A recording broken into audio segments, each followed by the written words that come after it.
Hello,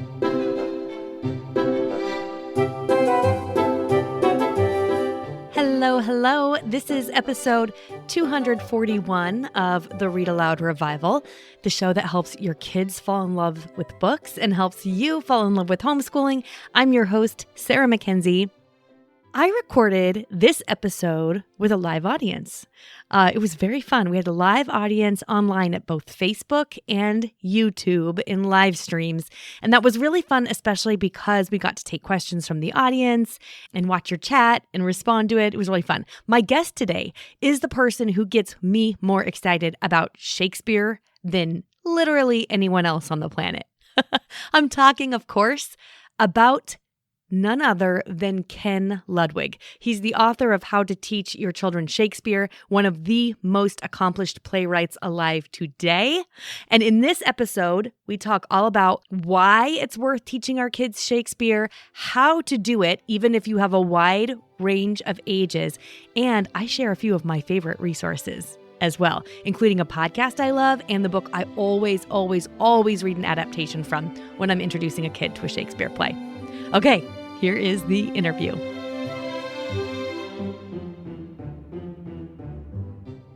Hello, everybody. Oh my goodness, I am so glad to be here with you. Today, I have a special treat for you, which is, as you can see, Ken Ludwig from How to Teach Your Children Shakespeare. You can see my copy. Oh, I always get mixed up on what side it's on the screen behind me there. And I'm seeing you all in the chat. We are just delighted you're here with us. Ken is easily my very favorite person on the planet to talk all things Shakespeare. My kids have become Shakespeare nuts of sorts, especially some of them. My 10-year-old Emerson, really into all things Shakespeare. And I think it's in most part, due to this book right here, How to Teach Your Children Shakespeare. We're going to talk about it. There's a new edition. So even if you have the old one, there's a new chapter. We're going to ask Ken all about what's new in it. But you should know about Ken before we start talking. So let me tell you a little bit about him. He may well be the most performed playwright of his generation. He's got 34 plays and musicals on stage around the world.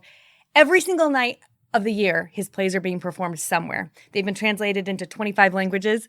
He's had 6 productions on Broadway, 8 in London's West End. Stars performing in his plays have been like Carol Burnett, Alec Baldwin, Lynn Redgrave. His first show, Lend Me a Tenor, won 2 Tony Awards on Broadway. He's got an Edgar Award for the Best Mystery of the Year, a bazillion awards. I won't even name them all. There's too many. His latest book, and this new edition of the book is so wonderful, and I cannot wait to talk about it more with you, is How to Teach Your Children Shakespeare. It was named the best Shakespeare book of the year, and you're going to find out why. Because I think I told you this in the email, if you got my email about this event today. He's one of these people who you want, even if you didn't think you were interested in his topic before he started talking, by the time you're done, you're going to be like, I'm ready to do this. I can't wait for you to meet him. Ken, welcome back to the Read-Aloud Revival. We're so happy to have you here. Thank you, Sarah. Thank you so much. It's very kind of you. I hope they don't think the other way when you're finished it. Stop talking. I don't know. We'll see. But thank you for that very, very kind introduction. No pressure, right? No pressure. No pressure. Well, let's start where probably most of us are with the question of why should we introduce our kids to Shakespeare? Because in your book, you really delve into the idea of how to make Shakespeare accessible to children. And in fact, to anybody who is unfamiliar with Shakespeare, that might feel very daunting. I think we collected some questions ahead of time. And by the way, everybody, you can feel free to put questions in the comments as well. We'll get to as many as we can over the course of the next hour. But that question, for a lot of us, either we were exposed to Shakespeare when we were younger and didn't love it because it was introduced to us in a way that killed the joy of it, didn't let us actually see the delight for what it was. Or we just feel really inadequate or not up to the task. So help us know. Let's start with why. Why should we teach our kids Shakespeare? Why is different than how. So let me start with the why, which is the more stirring question and matters so deeply. Most people are afraid of Shakespeare. It really should be called How to Teach Yourself Shakespeare. Because we start in educating our children And 90% of the world doesn't know how to teach Shakespeare or can read Shakespeare or get it. And that's what the book's about. If you're intimidated by Shakespeare, you should read the book. Just because it tells you how not to be intimidated by Shakespeare. That'll be the how. Let me tell you the why. The why is because, without a doubt, not exaggeration, he was certainly the greatest writer in the world. He's certainly the greatest writer in the English language. I can't speak for other languages, specifically. And I know Voltaire and Moliere, because they don't hold a candle to him. He was the greatest writer because he dug into our souls. He was able to write poetry and prose and stories that engage us in a way that makes us look into ourselves in new ways. It's not highfalutin. It's not scary. When you look at it, he was our greatest poet, certainly our greatest playwright. He invented genres of plays that we didn't dream about. He invented the romantic comedy. He invented the history plays. Plays go back to the 5th century BC in the Greeks with Aeschylus and Euripides. And Shakespeare is not hard to understand. You have to take him sort of a line at a time. Harold Bloom, a great professor from Yale, wrote a play. I read a book called Shakespeare and the Invention of the Human. Shakespeare sort of invented us as he wrote plays like, say, Much Ado About Nothing, with the sparkling couple, Beatrice and Benedict, the first really romantic couple in our history. He said, we can be that. You can be like Falstaff. You can be like Romeo. And when you read his remarkable stories, you get engaged and go, I can live up to that. He helps us understand ourselves in a way that we don't if we don't know him. You read Hamlet. It deals with depression. This is a man who just lost his beloved father, and he's trying to deal with it. I say he's a kid. He's in a university. He's in Wittenberg. He's a university age, usually played by an older actor, but he's a university kid, and he's depressed by his father's death, and then finds out that his father's brother, his uncle, killed his father, and his mother married the uncle. So he's beset by all of the most terrible things you can imagine going through adolescence with. And you see how he deals with it and what happens to him. In Macbeth, you learn about what is it to deal with ambition? What is it to deal with marriage? Interestingly, the two Macbeths, who we think of as horrible people, they had the happiest marriage in all of Shakespeare because they just thought the same way. And they were in love with each other. They end up being horrible creatures who die terrible deaths, but by far the happiest marriage.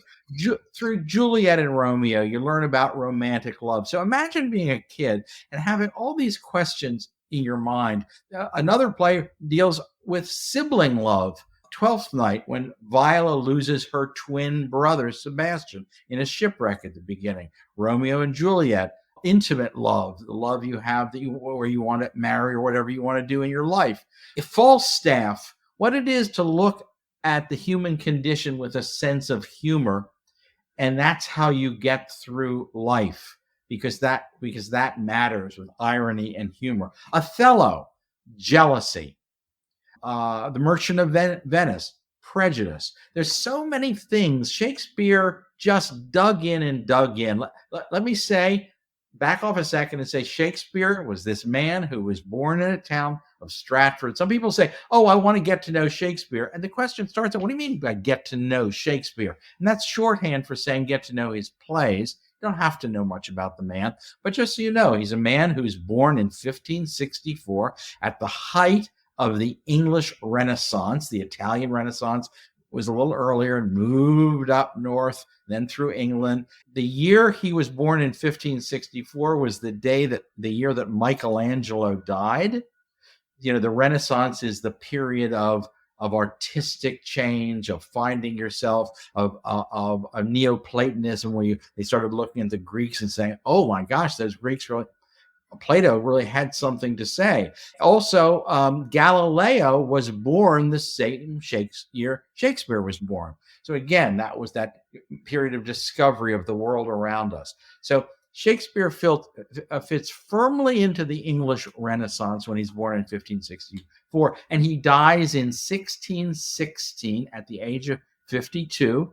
He's born and died in the little town of Stratford-upon-Avon, where I've just been spending over the past 6 months, about a month and a half, 2 months, because being involved with a wonderful place that cares for the Shakespeare's birthplace and cares for the house that was there where he retired to, and cares for the house he built for his daughter. So you live through Shakespeare in that town. I've become involved with them.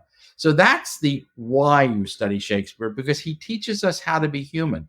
If we figure out ourselves and all those things that make us anxious about ourselves, we have a chance of learning more about ourselves.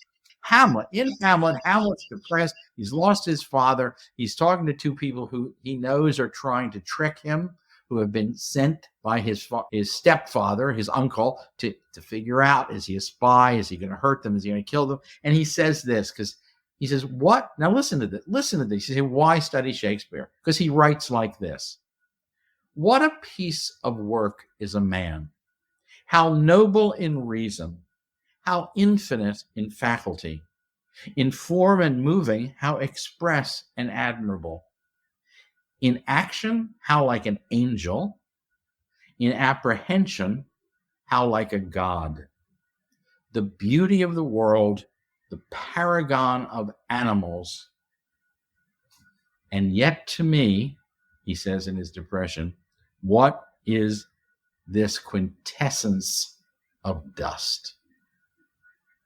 So you study Shakespeare to learn the plays, to start learning about yourselves. Let me give you another quote that just takes you out of your seat. Why do we study Shakespeare? This is Henry V when he's massing his troops to battle before the Battle of Agincourt to defeat the French. And he cries out to his troops. Now, what could be a greater cry of, come on, guys, let's go out there and defend what we believe in as Christianity and what we believe in as the right to govern people. And he cries, once more unto the breach, dear friends, once more, or close the wall up with our English dead. In peace, there's nothing so becomes a man as modest stillness and humility.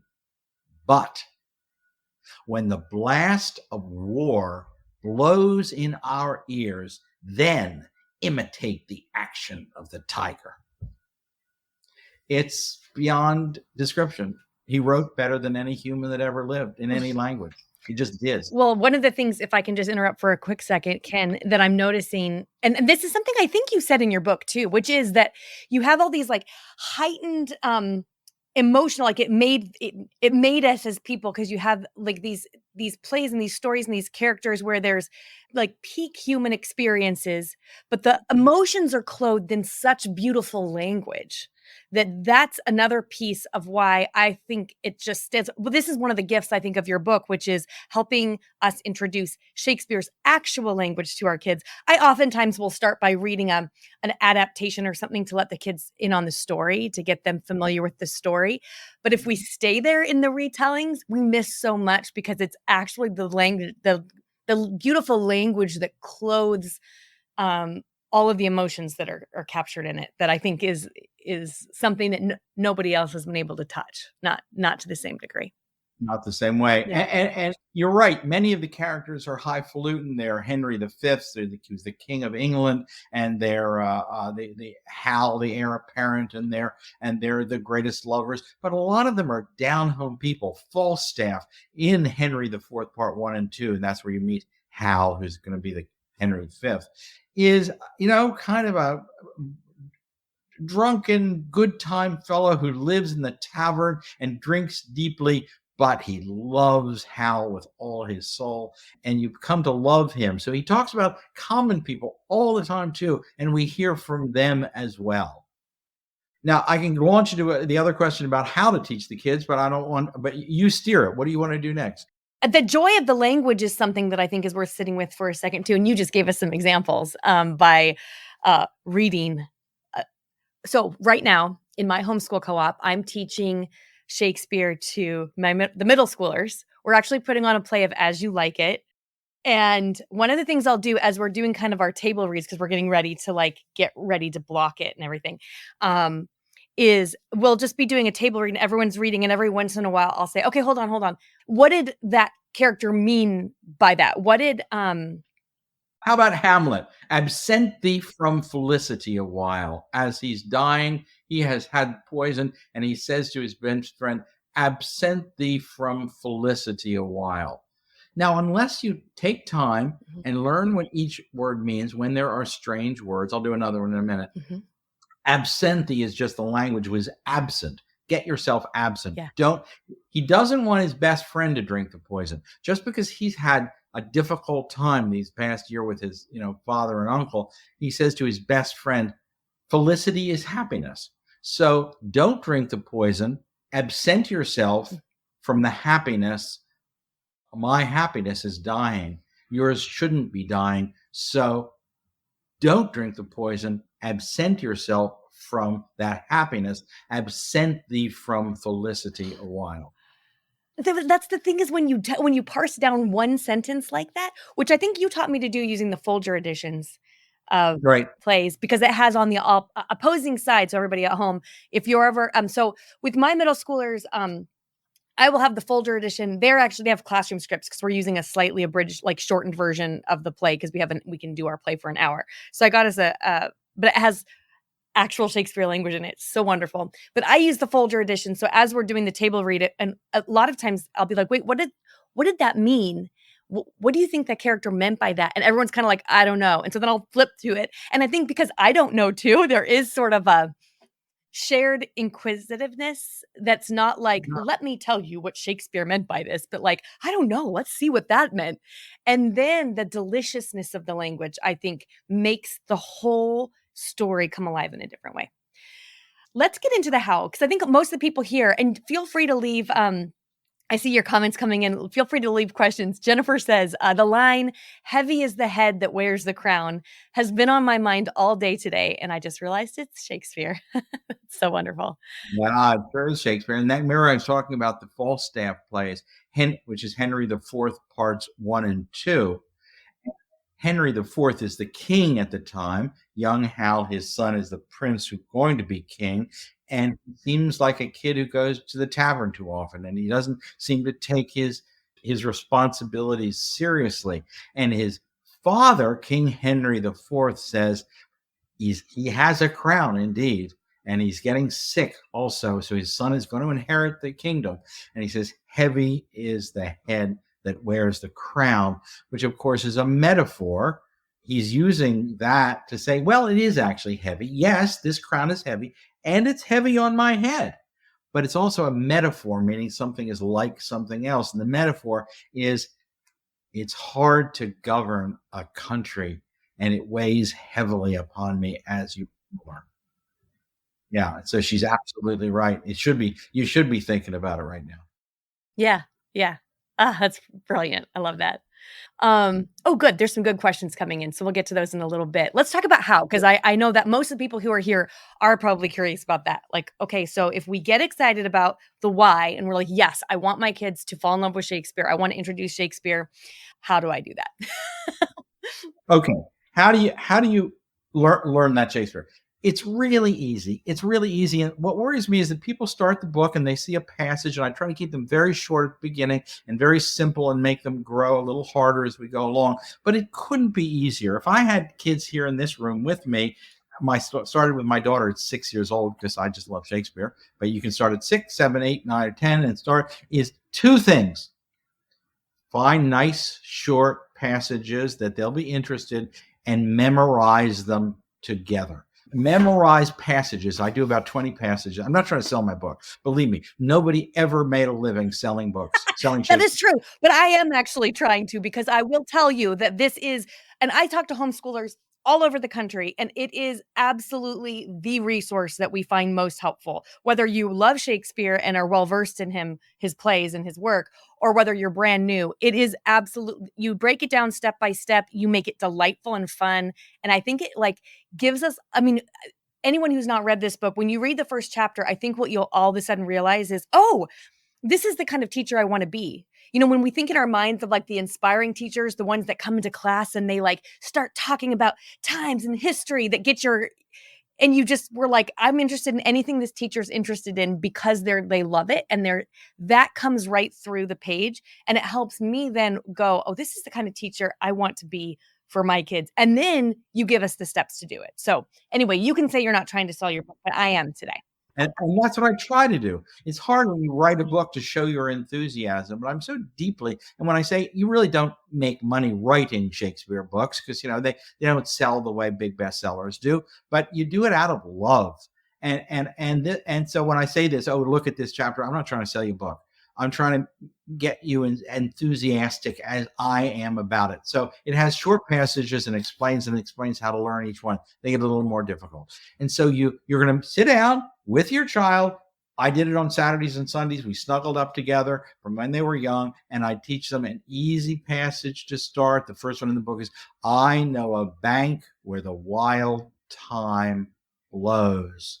Taught them, what does the word bank mean? Well, it's not a place you put your money. It means a bank of grass. It's near a stream. It's that little rising on each side of a stream. That's the bank of grass. And I know a bank where the wild thyme, thyme, Thyme, is a flower. It's an herb. So it's a man named Oberon in Midsummer Night's Dream who's telling his little assistant Puck, the mischievous Puck, where to find Titania, his wife or his mate, because he wants to get revenge on her. So he tells Puck, where are you going to go? I know a bank where the wild thyme blows, where oxlips and the nodding violet grows. These are names of flowers. And then they start repeating like the way they do a nursery rhyme, and they start to learn. So number one, teach them a short passage to start, one short passage, then another short, 3 lines, 4 lines. And second of all, in order for them to memorize it, they have to know what each word means. If you don't know, as you said, you can look them up, but you don't have, for these passages, you don't have to look them up because I explain them completely. Viola, this wonderful heroine of Twelfth Night, the first scene, she washes up on shore after a shipwreck. I mean, boy, Shakespeare likes to get your attention right away. It's like in Romeo and Juliet, you have 2 gangs fighting each other, and he always tries to get your attention. Hamlet, right away. You've got a ghost right away. Yeah. You got a ghost in Hamlet. That's right. First scene, a ghost walks by. Exactly right. So in this, she says she washes up on shore, and other sailors had washed up, and she thinks everybody might be dead. And her twin brother was on this ship, and she thinks he's drowned. And she says, very simply, what country, friends, is this?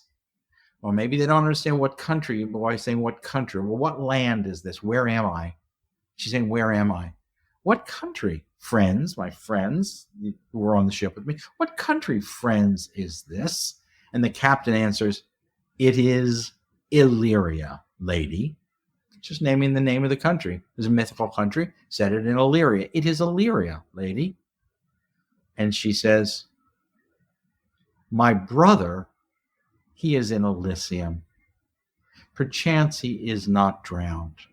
So there's 2 words there you might not know right off. Most people, nobody knows. What does Elysium mean? He is in Elysium, capital E. Elysium was the land that Greek heroes went to when they died. So she's saying, hopefully, well, that tells you I think he's dead, but maybe he's in a better place. I hope he's in a better place. She and her brother are, well, they're twins, and I have a brother I'm immensely close to, and that's her heart. That's herself. What's interesting is that's the other half of herself. What country, friend, is this? It is Illyria, lady. My brother, he is in Elysium. Perchance he is not drowned. Well, perchance is an odd little word, isn't it? It just means maybe. I hope. Maybe he isn't drowned. Perchance he is not drowned. And then the captain answers, it is perchance that you yourself were saved. There's 5 little lines. They're gentle. They tell us who she is. They tell us who the captain is. They tell us where they are. There's 5 lines. You had to learn 2 words, Elysium and perchance, because they're simple. A lot of Shakespeare is simple. So memorize short passages and know what every word means so that you can memorize them. And that's it. That's it.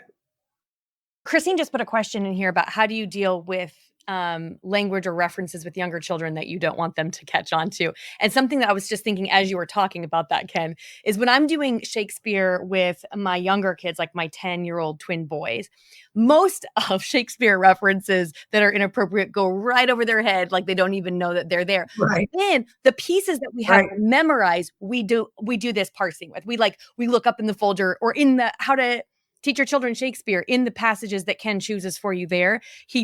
You just walk through, you just read it with your kids. You walk right through the passage where he describes what a willow gate is, all the different pieces of the passage that you're memorizing are. So then you just don't worry about it, because I promise you they won't pick up on this other stuff that you don't explain.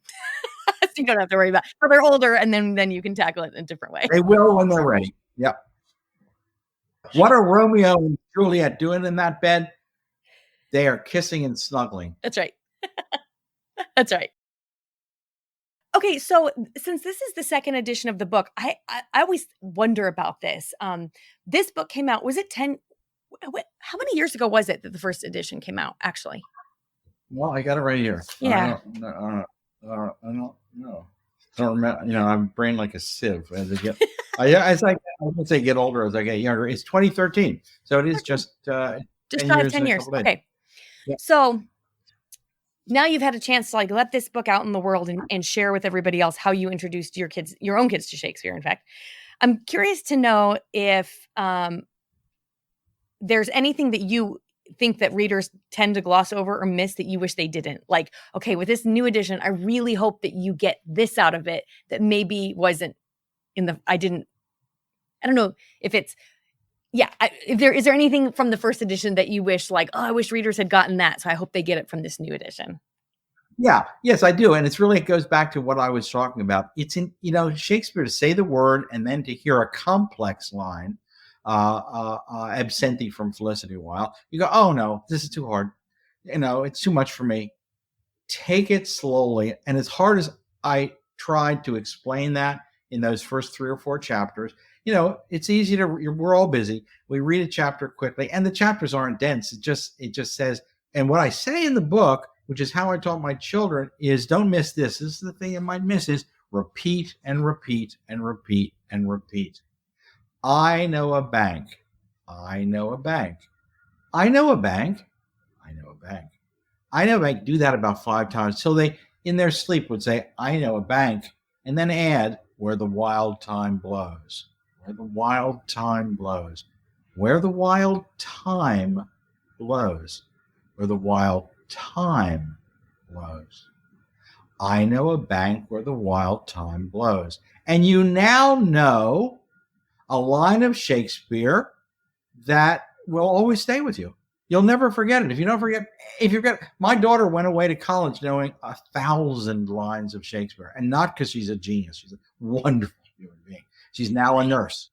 But she went away having this in her heart. Yeah. And it made a difference. It makes a huge difference. It makes a difference because of all those things I said earlier. You understand love. You understand ambition. The stories are so great. They don't tell us what to think. Yes, right. This is important. They tell us what to think about.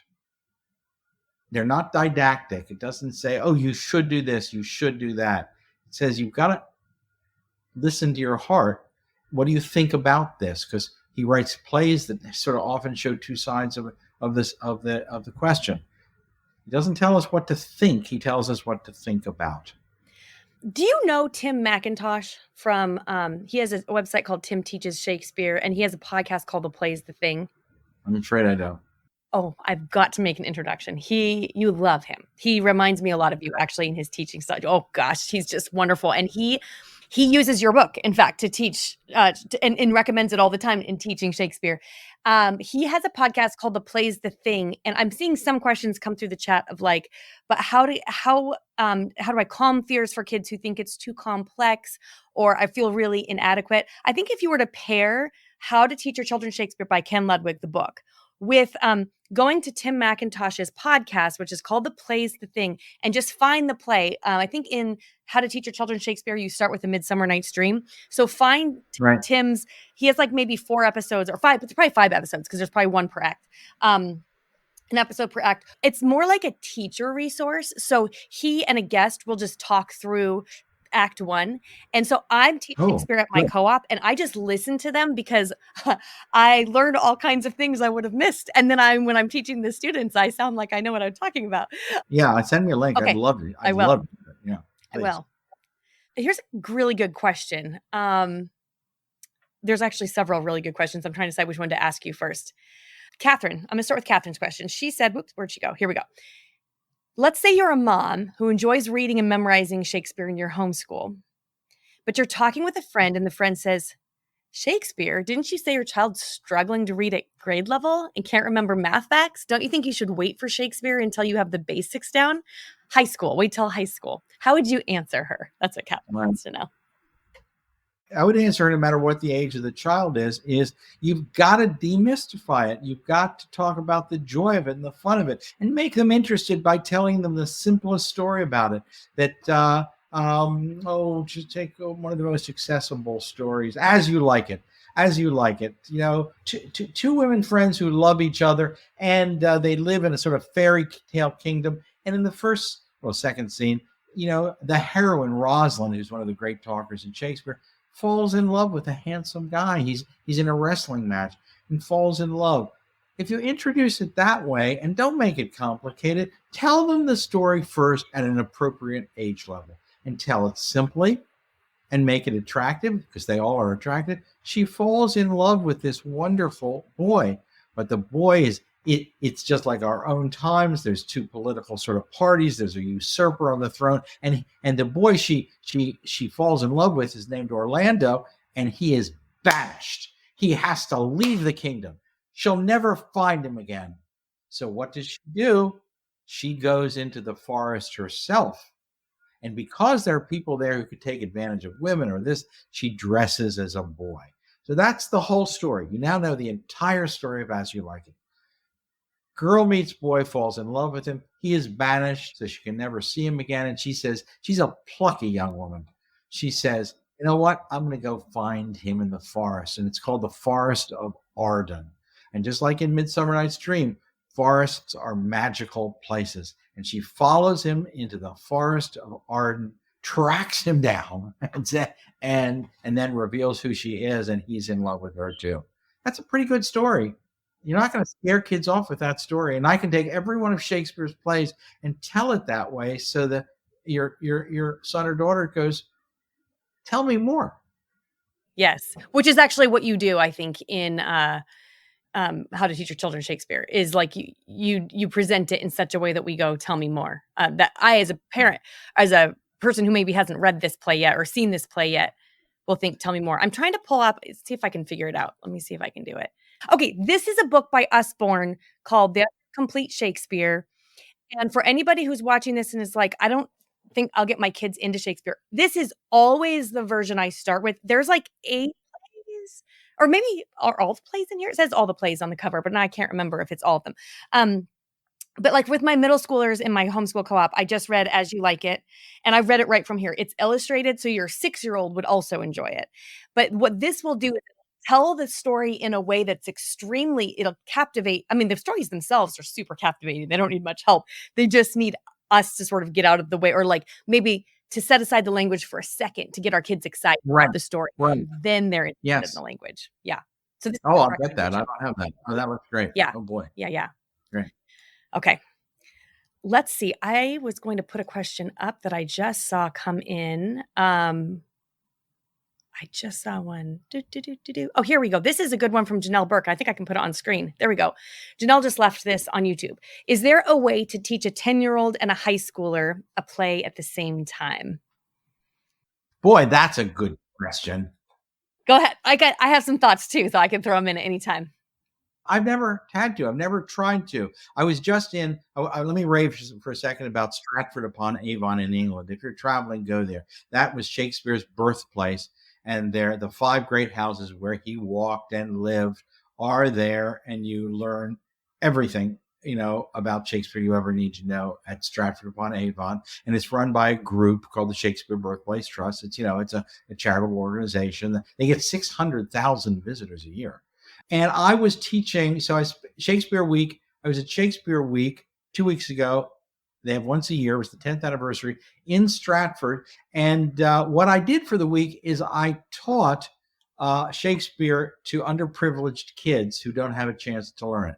So I had a big tent put up in the backyard, back of Hallscroft, and I taught the kids Shakespeare, and they were 13 years old. But my point is, I've never taught a group that are different ages at the same time. So Okay. I taught my daughter when she was 6, 7, 8. Then my son came along, and I taught him. So I don't know what it's like. So what do you do? Yeah. You tell me. Well, actually, I think your book is still the foundation, because you're going to introduce the plays to me as the teacher, as the and then I'm going to be able to introduce the play to both of my kids, the 10-year-old and the high schooler, at the same time. They can memorize the same passages.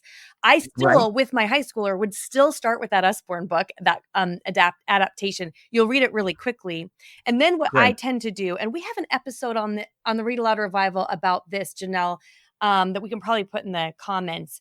It's a episode on simple ways to teach Shakespeare with a wide age range. And the recommendation we have in there is you read an adaptation, use Ken's book to help you memorize the language and for you to fall in love. Because I really think you sitting at the feet of a teacher who's really excited is very key. And then also listening to the like a professional production, a professional production of the play, like the Archangel Productions or the Royal Shakespeare Company has some. You can find them like on Audible or your library or any kind of audiobook. So a lot of times we'll listen to it and the kids will draw a picture from the scene they're hearing, or they'll follow along in the play, or they'll just play with their Legos while we're listening. But because they already know the story, because you read an adaptation, and they're already starting to memorize some of the language, it doesn't feel nearly as difficult as it would. I would do it the same way with both of them. Interestingly, your 10-year-old may actually memorize more quickly than your high schooler. Yeah. Another resource that I love. So listening is great when you're doing blocks. I agree. I've already a 2.5-year-old. I'm already reading some Shakespeare too, because it's calming and it's beautiful. But the other resources, they get a little older, is videos that you can easily stream. Now the Globe, you know that in England, he starting about mid-career, they built a big theater called the Globe Theater on the South Bank of England. It ultimately burned down during one of his plays, during Henry VIII. The thatch roof caught fire. But for a lot of the meat of his greatest period, his plays first appeared there. Well, they built a new Globe version of it, a beautiful reproduction, about 20 years ago, 25 years ago. And it does remarkably wonderful productions of the plays. And they video them in wonderful ways. So you get a sense of the audience, you get a sense, and they have wonderful productions of Shakespeare. So go to Globe Player and subscribe for, I don't know, $50 a year or something. And you can watch play after play after play on the Globe stage, just the way they did them then, that are mesmerizing. Awesome. I was just watching As You Like It. There's like it was a newer one. I was thinking, was it the old BBC production? But it's like a movie. I mean, with your kids, you probably want to preview first, just depending on your kids' ages, like what's in some of these Shakespeare movies might not be, or plays even. But like you can get recommendations and find out from other people too. Look at some reviews and find out like, is this or just preview it. Yeah. For sure. Okay, here's a good question. I'm going to put this one up too. Esther's asking, why is it important to introduce children to a play like Macbeth? And how can we deal with complex themes of the play? But like, just we'll start with the top of it. Why is it important to introduce a child to a play like Macbeth? This is similar to a question we got from Hannah before we started today. And well, I'm just going to read her whole message to you, Ken, because it's so encouraging. Great. She was very excited you were coming back to Read-Aloud Revival. She said, we started his books. We started his book, thanks to RAR, when my oldest was 6. It's been an absolute delight. When she was 10, just last year, we finished, and we now have so many sweet memories together. The girls have fully fallen for Willie Shakes. So now what? What's the best path forward? We've listened and read along to A Midsummer Night's Dream and The Tempest, but we're wondering Ken's recommendations for solid next steps after his book.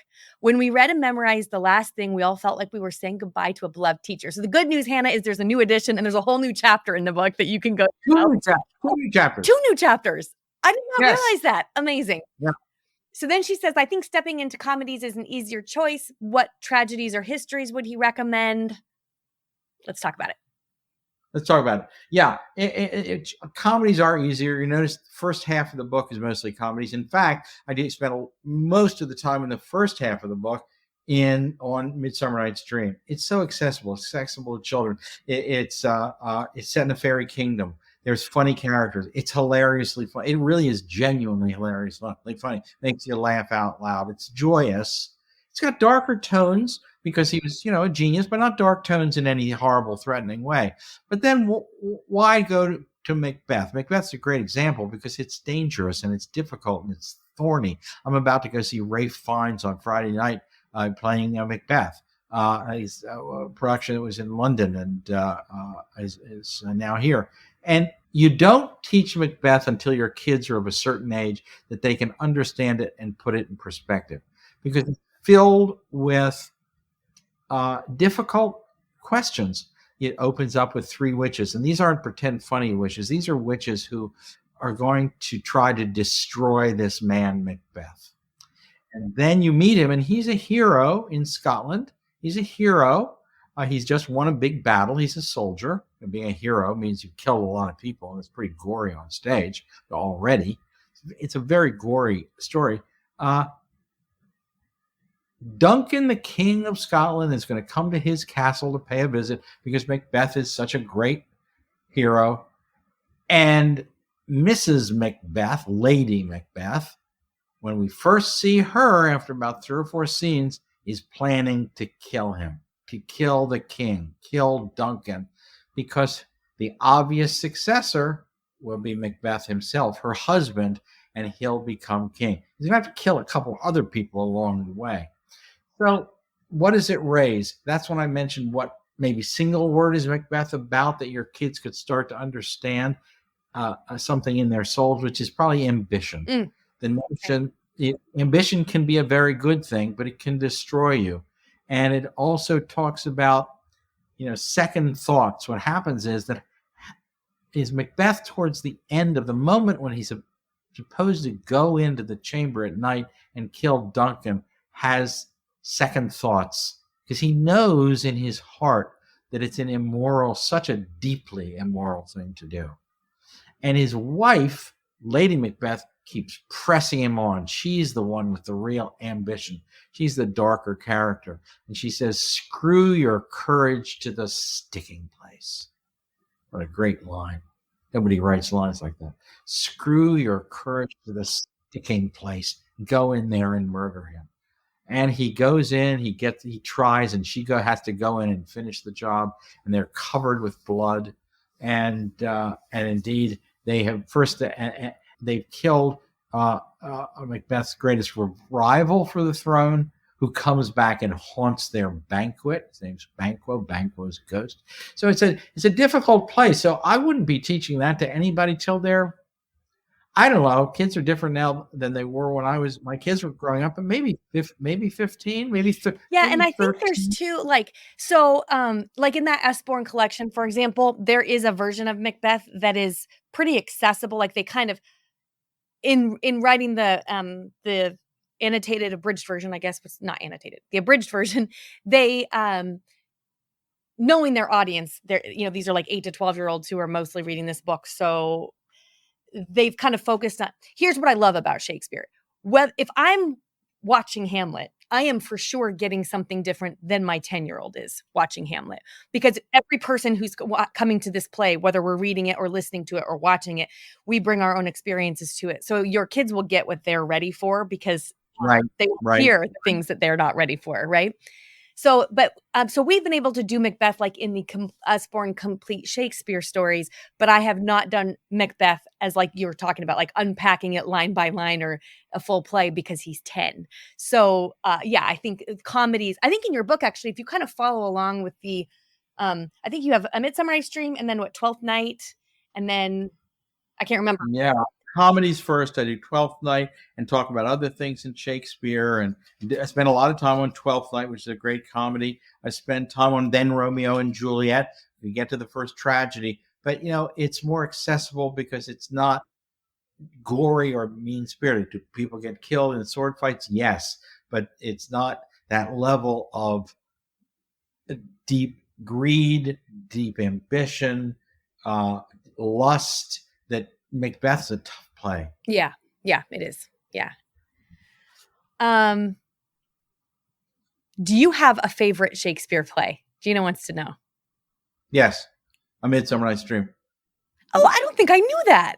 Yeah, it's so ethereal. It's so great. It's his first great comedy. It's early, and it's about 1595 or so. He went to London in 1592, and he writes earlier plays, Two Gentlemen of Verona, Taming of the Shrew, and he works his way up to it, and then he writes his first great masterpiece. It's four separate plots that he's juggling at the same time. It's complex. You watch it, feel that. It's just so masterly. What are my other favorites? Twelfth Night. Twelfth Night's wonderful, but it's much more dense and it's much more complex. It's not difficult, but it's complex. I don't know if you have time for this, but I'll read you my favorite passage from Twelfth Night. Can I? Yes. Okay. At the end, after this 5 acts where she's desperate about her brother's death, remember? Her brother died in that shipwreck at the beginning, and it's her twin brother. They're identical twins. And finally, they come face to face in the big last scene. And he says, here I am. And she said, and someone else on the stage, Olivia, says, most wonderful. And I'll start crying. But Viola says, because Shakespeare knew how to I call it pulling the string. You as a dramatist, when I write plays, you don't want to just say, oh, you're here, I love you, oh my God, and run into his arms, her brother's arms, and hug. Fine, but that's not great playwriting, and it's not, as an audience member, you don't go, oh my God, I was lifted out of my seat by the language, by the moment. Now, it's a complex, when I told you about unpacking the words. So let me read it to you, and then we'll unpack it for a minute. Okay. He says, if nothing lets to make us happy both, but this, my masculine usurped attire. I should stop there and say she's been dressed as a boy the whole play. So my masculine. I'll do each word. Do not embrace me till each circumstance of place, time, fortune do cohere and jump that I am Viola.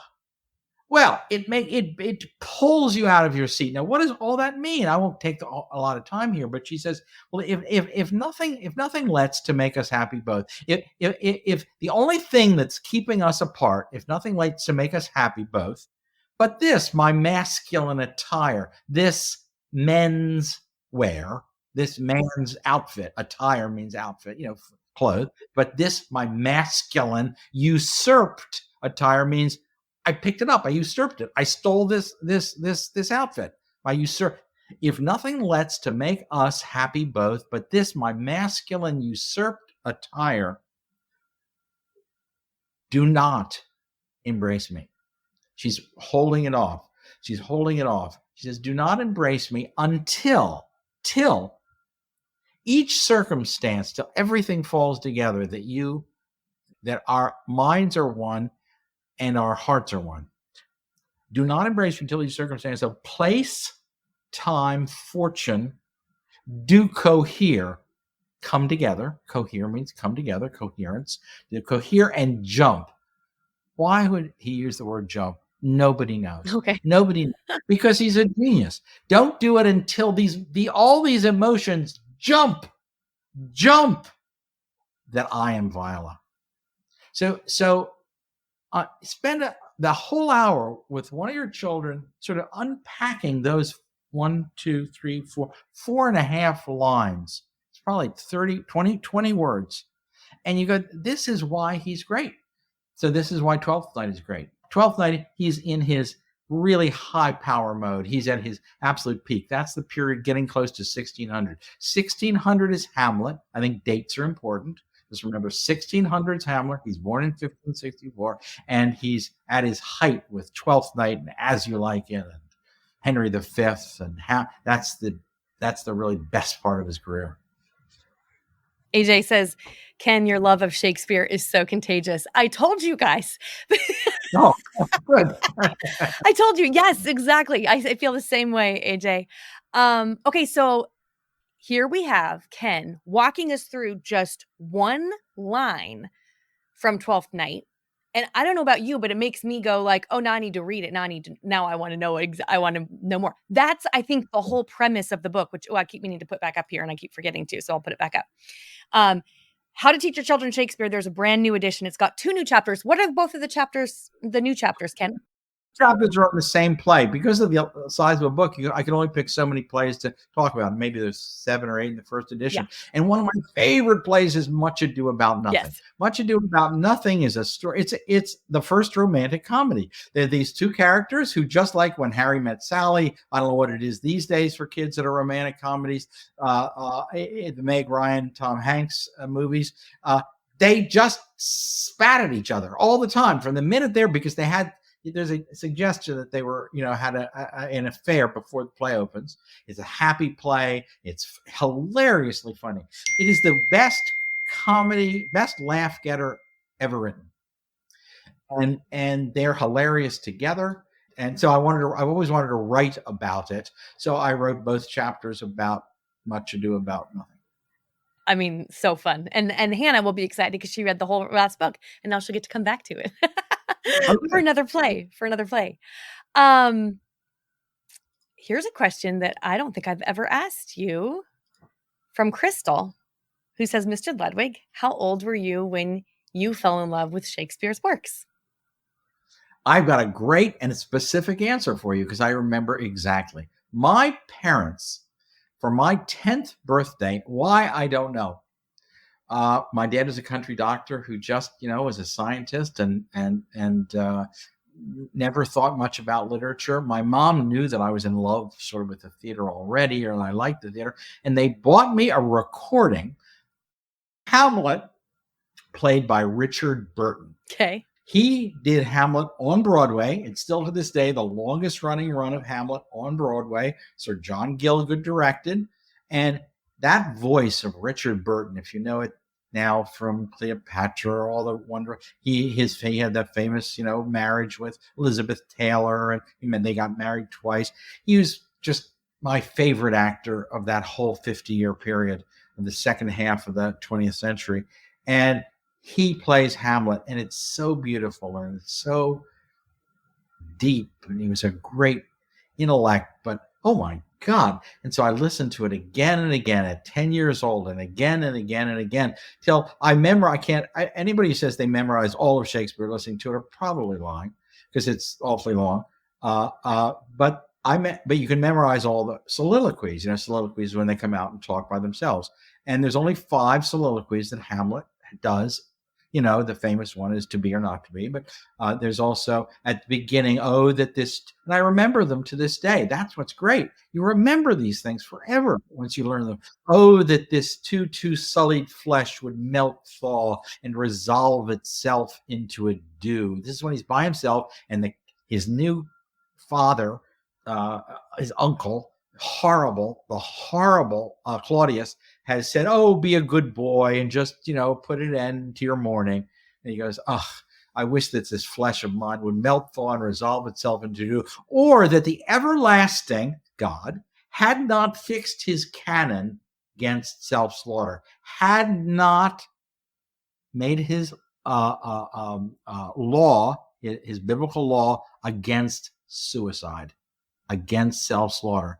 Oh, that this too sullied flesh would melt, thaw, and resolve itself into dew, or that the everlasting had not fixed his canon, like the canon of the church, his laws, his canon against self-slaughter. Because he's that in despair. He wants to paint this student in utter despair. So you now say, what's going to happen? And what has happened that night is the ghost of his father has appeared on the battlements of the castle, Elsinore Castle in Denmark, and says to his son, avenge my most foul and unnatural death. Kill Claudius. And what's he to do? That's the story.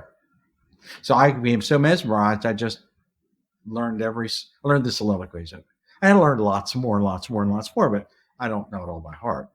I'm always astonished by how much, though, you can just recite off of out of nowhere. And seemingly nowhere, but I know it's not nowhere for you. I want to put this question up, make sure we get to this one. Jennifer is asking if we would need to grab the whole book before using it with our kiddos, or can we use it play by play, chapter by chapter? Let me tell you how I use this book in my homeschool, and then you can tell me if you have better ideas or different ideas how you'd like it to be used. So Great. When I'm introducing Shakespeare to either a homeschool co-op or to my own kids, regardless of their ages, regardless of whether we're doing Shakespeare with 8-year-olds or I'm doing it with my 18-year-old, I always start with actually, I'm going to pull this question down for a second so I can put up the book again. Maybe if I can figure out how to do this. There we go. Okay, so this is the brand new updated How to Teach Your Children Shakespeare. So you can do it chapter by chapter, and I'm going to grab mine real quick. Okay. What I love about this book is that you don't need to read the whole thing before you start. Actually, I would encourage you not to read the whole thing before you start. I would encourage you to read the first part. The introduction is going to get you really excited.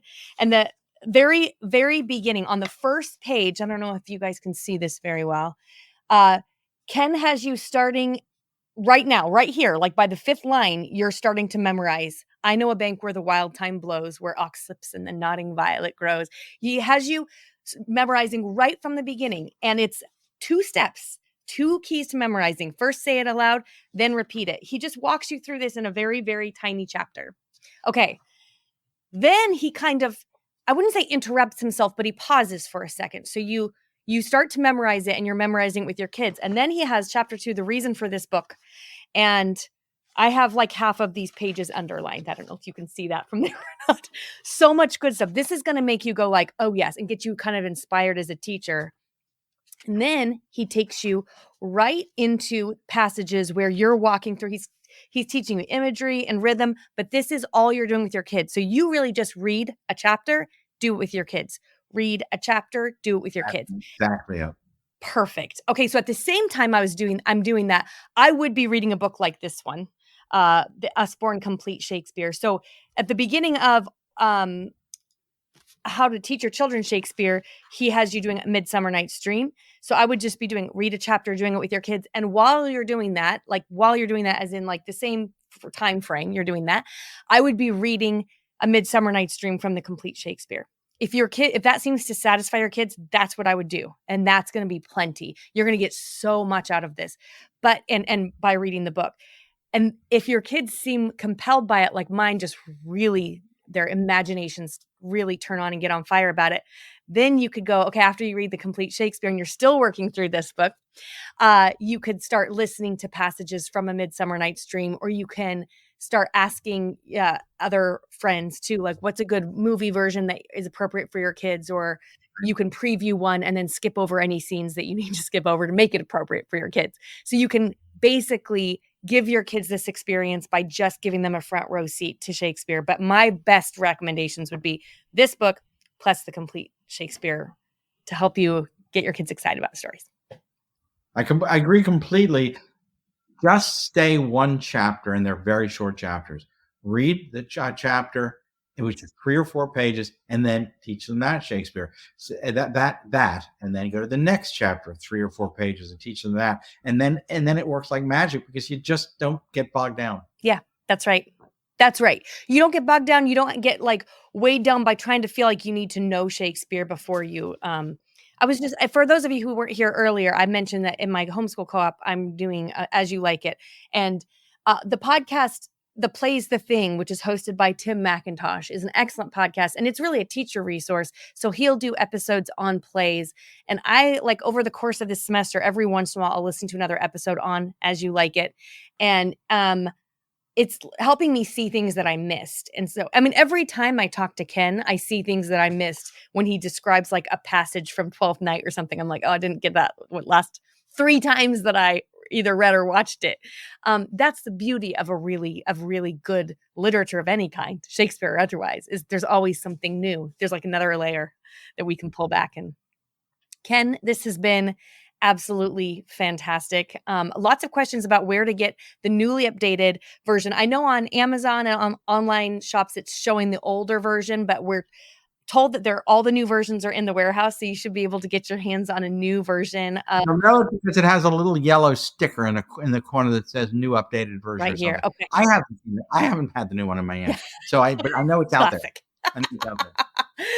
Excellent. And I hope that everybody who came today is inspired to get back into Shakespeare, do a little Shakespeare. It's a great way to end your school year. It's spring, doing a little bit of Shakespeare and not worrying about how far you get, just starting and seeing where it takes you is perfect too, because a lot of times in the summer you can find like a local Shakespeare in the park and your kids will feel like, oh, they're meeting old friends. I'll tell you, I took my kids to a Shakespeare in the park last summer or the summer before.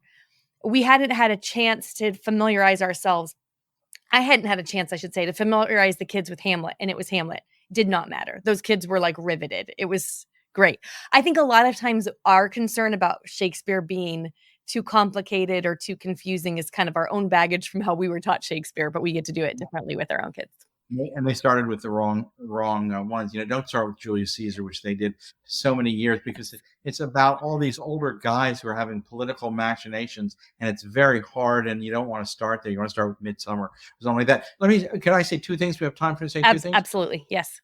Okay. One is if you go to if you're traveling and you go to England, I just spent a lot of time in Stratford upon Avon. And Stratford upon Avon is a little town where Shakespeare was born. It's where he died. It's where he raised his children. And there are 5 properties that he actually walked in and was in. It's where also the Holy Trinity Church, where he's buried. His monument is very moving, and don't miss it. It's a group that runs it, a big famous 501c3, nonprofit that runs it. They get 600,000 visitors a year. You won't be alone, and it's the most magical place in the world if you care about Shakespeare. So it's in Stratford. The people who run it are called the Shakespeare Birthplace Trust, and I heartily recommend you go there and spend time there. I have never been, but I'm hoping, I was telling Ken before we hopped on, I'm hoping to make my way over there next summer because I'll have a daughter studying in Scotland, and I can't wait. I'm really excited. This has been wonderful. This sentiment from Jennifer really wraps up how I feel too. She says, what a treasure Ken is. Thank you so much, Ken and Sarah. This has been a treat. It's been a treat for us as well. It's always a treat to chat with Ken. Ken, thank you so much for making the time to come be with us. You're remarkable. You are so deeply remarkable. You're such a great scholar, and you have this wonderful family. And I don't know how you do it. My hat's off to you. But thanks for having me. I love being here. Thank you so much. And everybody, we will see you next time. Thank you for joining us so much. Everybody, have a wonderful rest of your day. Thanks, Sarah, so much.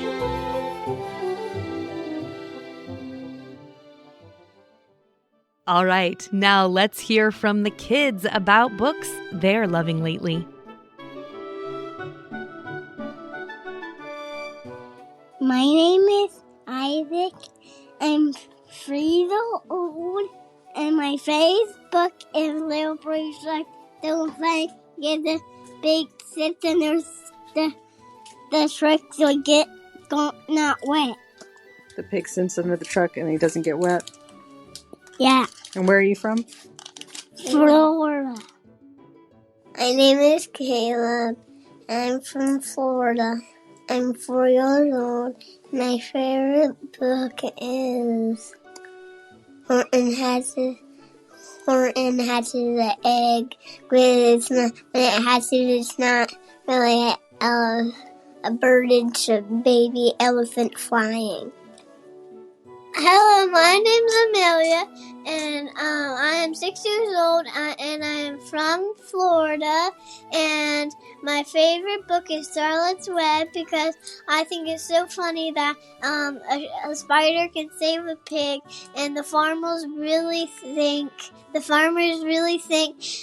it's real, that the pig really is all that stuff. Hi, my name is Aina. I'm from Spain.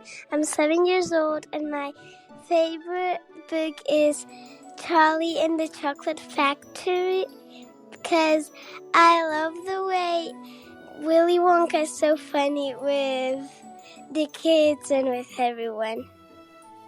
Hello, my name is Maggie. I'm 12 years old and I live in Pittsburgh. My favorite book is The True Confessions of Charlotte Doyle, and I like it because there's so many wonderful characters and there's so many unexpected changes that happen too. Bye!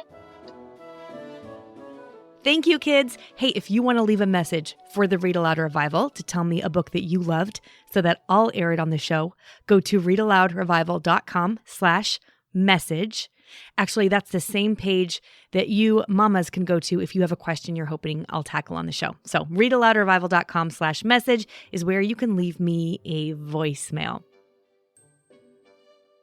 Thanks to Ken Ludwig and his team for an excellent interview. As always, I just love talking to him. I really, truly love this book, How to Teach Your Children Shakespeare. You can find it, as well as all the other resources we mentioned, in the podcast show notes, which are at readaloudrevival.com/241.